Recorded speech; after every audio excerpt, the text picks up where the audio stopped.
For years, people mocked Jaguar Wright. They dismissed her as bitter, unstable, or chasing attention. But now that federal documents are being unsealed and massive batches of Epstein-related files are entering the public record, the tone has shifted. Suddenly, the conversations she sparked don't seem so easy to laugh off. As familiar names tied to Jeffrey Epstein resurface, powerful figures from business, politics, and entertainment, many are revisiting past warnings with fresh eyes. Jaguar has long argued that elite circles in the entertainment industry and billionaire networks are more interconnected than most people realize. What's drawing even more attention now is her claim about parallels between Epstein and Sean "Diddy" Combs.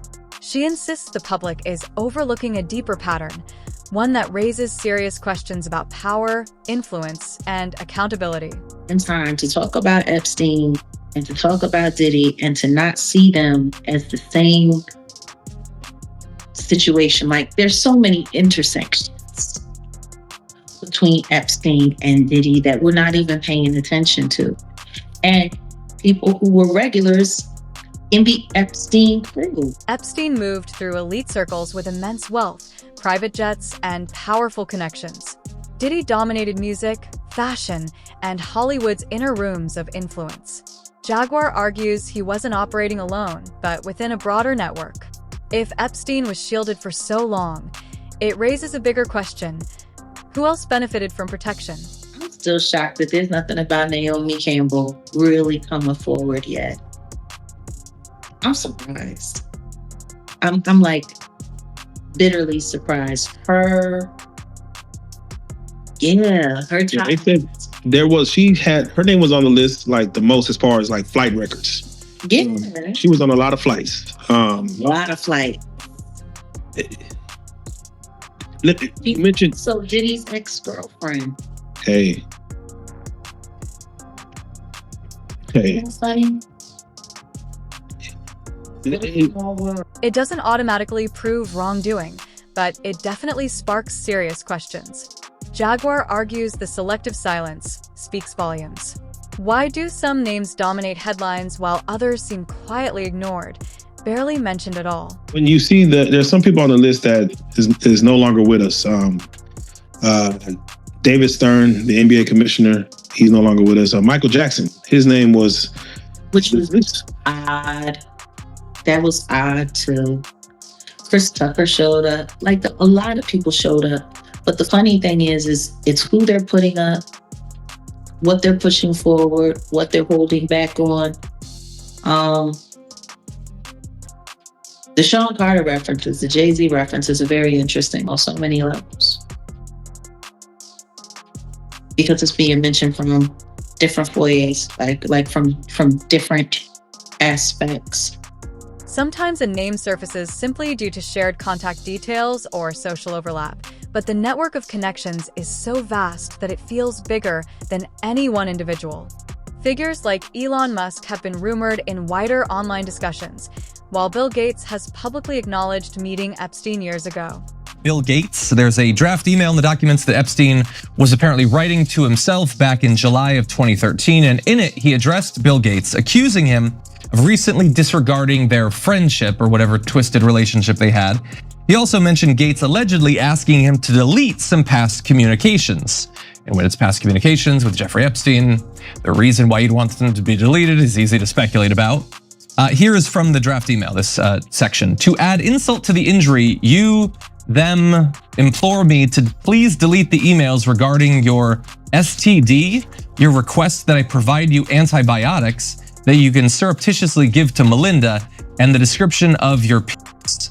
And so sometimes these emails are hard to understand or to follow from Jeffrey Epstein because he wrote like an absolute illiterate madman. I don't know entirely why one of the richest men in the world would need antibiotics to be provided by Jeffrey Epstein. I do. Okay, well, they're referencing something there. There was also a draft email that Epstein appeared to be writing on behalf of Gates' longtime science advisor, Boris Nikolic, about his intent to leave the Bill and Melinda Gates Foundation. This is from July of 2013. Epstein wrote in his voice, by the way, for this.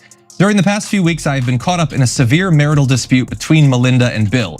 In my role as his right hand, I have been asked on multiple occasions and in hindsight wrongly acquiesced into participating in things that have ranged from the morally inappropriate to the ethically unsound, and have been repeatedly asked to do other things that get near and potentially over the line into the illegal.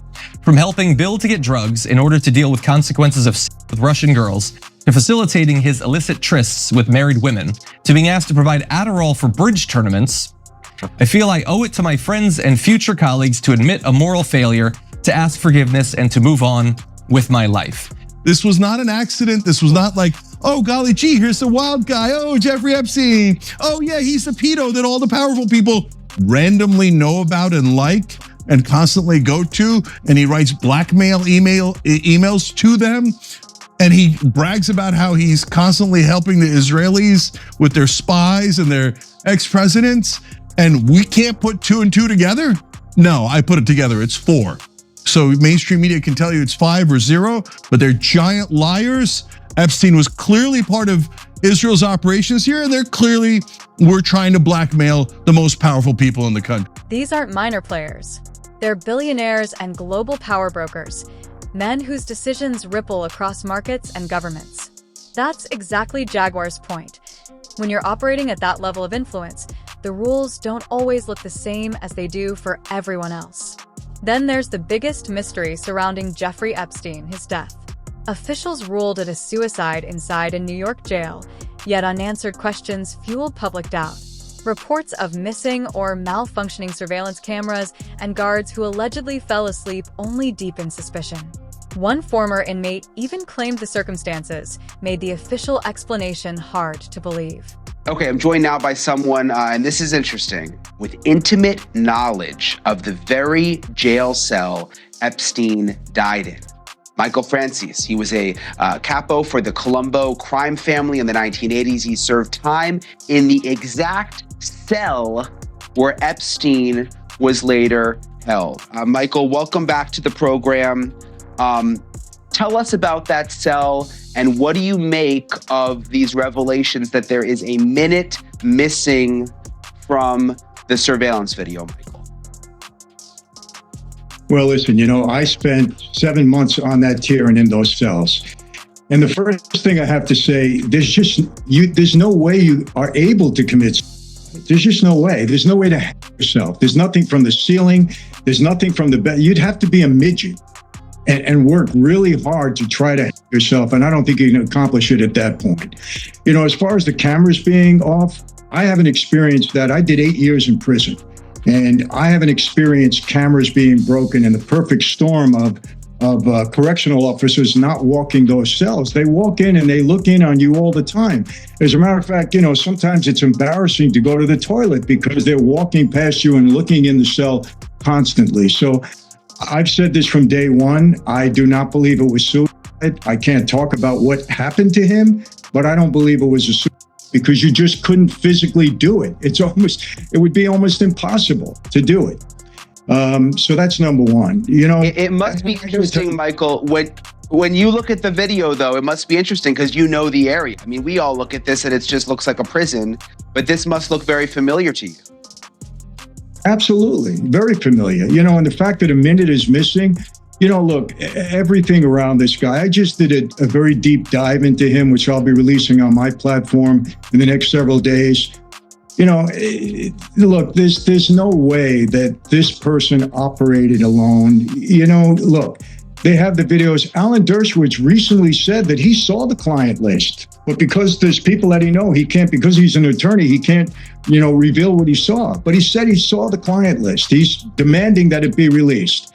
To think that there's no flight logs, that there's no client list, that the thousands of recordings that they had, because I found out for sure that he had cameras on every bedroom, recording everything, and all of a sudden all of it is gone. I mean, none of this makes sense. Was it suicide? Or was there something more behind the death of Jeffrey Epstein? Is the full truth even public?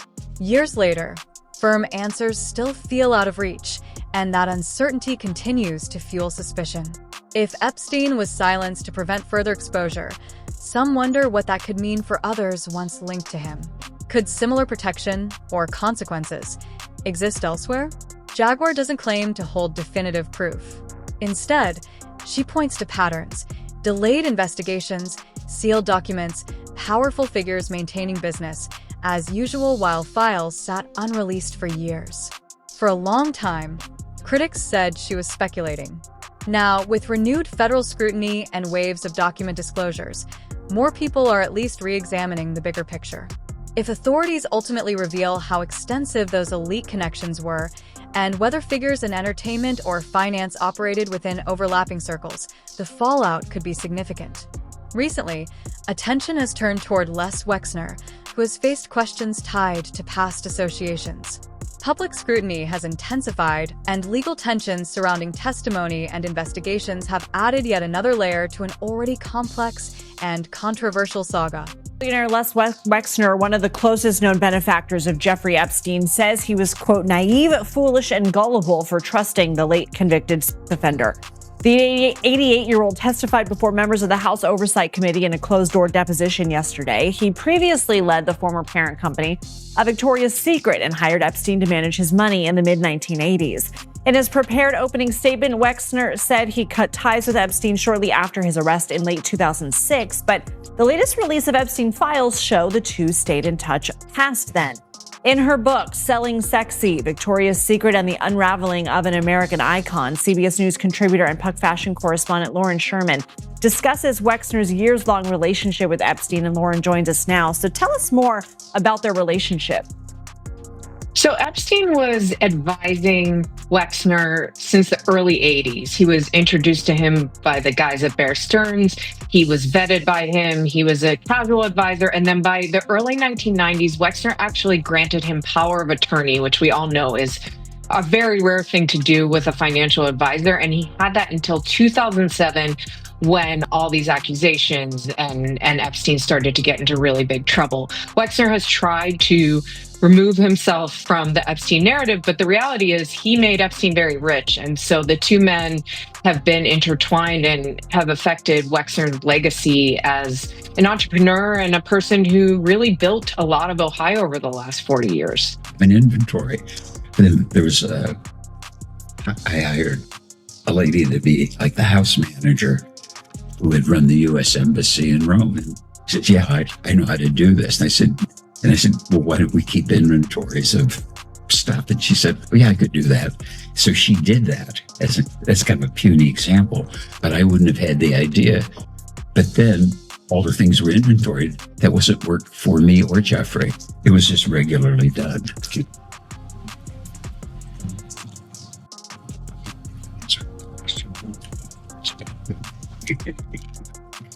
Answer the question. Okay. What's most striking to many observers is that the unfolding controversies around Epstein and Diddy haven't looked like spontaneous reactions. They've unfolded over years, with delays, redactions, and unexplained silences that fuel speculation about who is trying to protect whom. One development that raised eyebrows was the sudden departure in July 2025 of a federal prosecutor previously associated with parts of the Epstein-related litigation.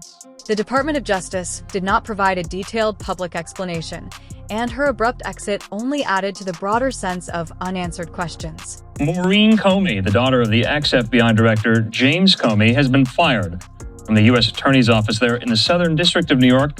Remember, she just worked on the Diddy trial. She also has worked on the Epstein case. The Associated Press has it as follows, that the DOJ has fired Maureen Comey. Now, she is the daughter, like I said, of James Comey. She was a prosecutor in the federal cases against Sean Diddy Combs and Jeffrey Epstein. That's according to two people familiar with the matter telling the AP that today. There was no specific reason, though, given for her firing from the U.S. Attorney's Office in the Southern District of New York. Now, her termination comes shortly after she prosecuted Combs, who was acquitted of cocaine and racketeering charges. The rapper was convicted of those lesser related offenses. Remember, he'll be sentenced in October. Now, the DOJ recently appeared to acknowledge the existence of an investigation into James Comey, though the basis for that inquiry is unclear. Remember, he was abruptly fired by President Trump in Trump's first term in 2017. So this might be news to you. Maybe you don't even know. James Comey has a daughter who worked in the U.S. Attorney's Office in the Southern District of New York on very high-profile cases like the Sean Diddy Combs case, like the Epstein saga. After her departure, reports claimed she shared a stark message with former colleagues. Fear is the tool of a tyrant, used to suppress independent thought. That quote quickly circulated in political circles, adding fuel to an already tense climate. Across the country, commentators began framing the situation as something larger, arguing that the pattern of silence, removals, and limited transparency feels, to some, like a coordinated effort to control the narrative rather than fully confront it. Newly released documents tonight say President Trump personally warned officials about Jeffrey Epstein decades ago. An FBI interview summary describing how President Trump called the then Palm Beach police chief to tell him, "Thank goodness you're stopping Jeffrey Epstein. Everyone has known he's been doing this." Adding people in New York knew Epstein was disgusting. He kicked Jeffrey Epstein out of his Mar-a-Lago club because Jeffrey Epstein was a creep, and that remains true. And this call, if it did happen, corroborates exactly what President Trump has said from the beginning. But President Trump said this in 2019.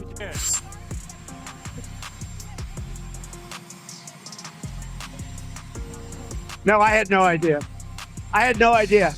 The former Palm Beach police chief, Michael Ryder, not commenting to NBC News, but telling the Miami Herald the interview with Donald Trump happened in the summer of 2006. According to the document, the president told Ryder he was around Epstein once when teenagers were present, and Mr. Trump said he got the hell out of there. And added about Epstein's convicted co-conspirator Ghislaine Maxwell, she is evil and to focus on her. A federal prosecutor with past involvement in cases tied to Jeffrey Epstein, Ghislaine Maxwell, and Sean Combs was removed from her position without a detailed public explanation, and the timing intensified speculation.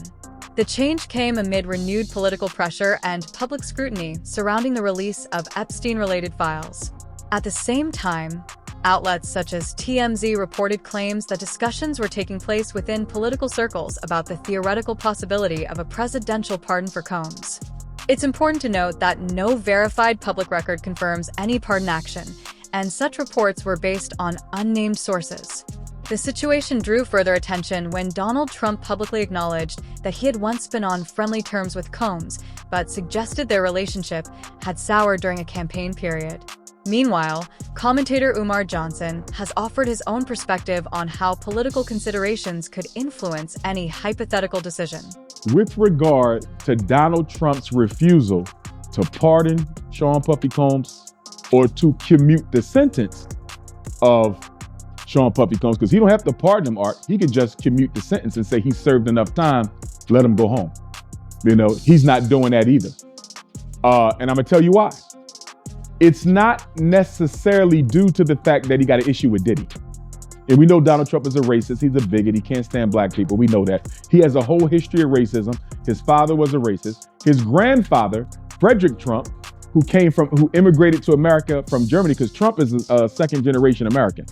Okay, if you don't count the first generation, the arriving generation. But his grandfather, who immigrated here, Frederick Trump, he couldn't stand black folks. He couldn't stand black folks. In fact, Donald Trump's father, I think, Art, either the father or the grandfather, but I think it's the father, Fred Trump, he was even allegedly, he has been accused of being sympathetic to the Ku Klux Klan.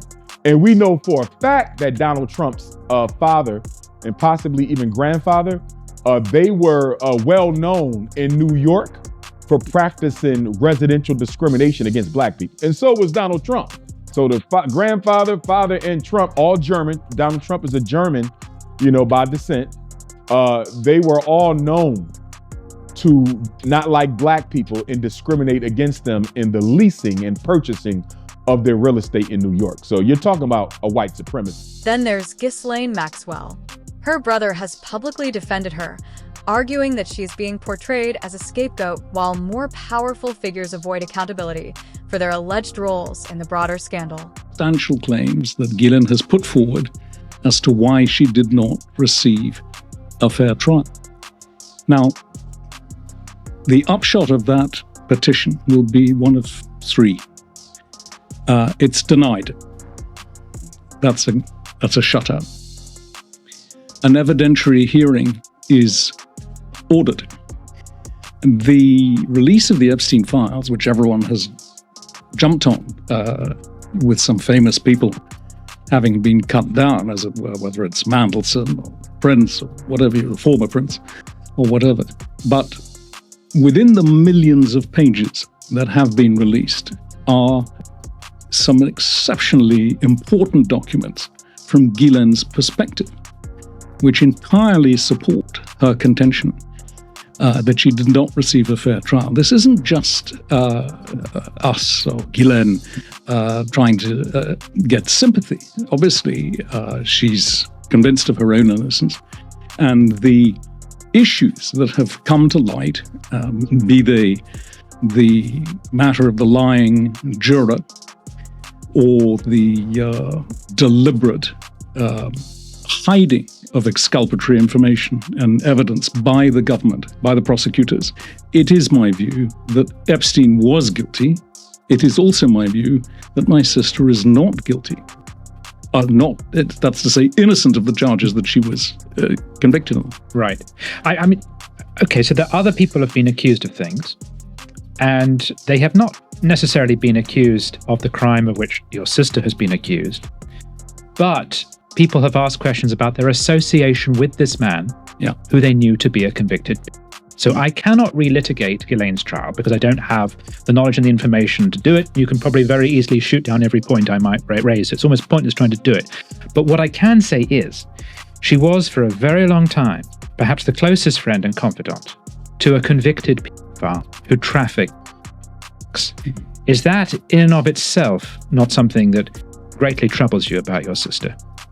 Look, she was in a relationship, with a physical relationship, as far as we know, with Epstein from roughly 1992 to about 97, 8, something in the later 90s.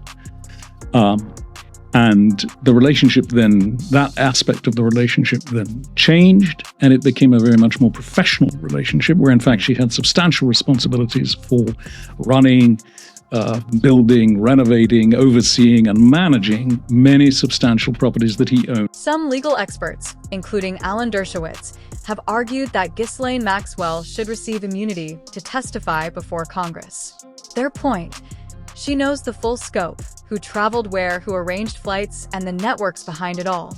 That's when the political chessboard starts to emerge. If Maxwell speaks freely, she could implicate powerful figures.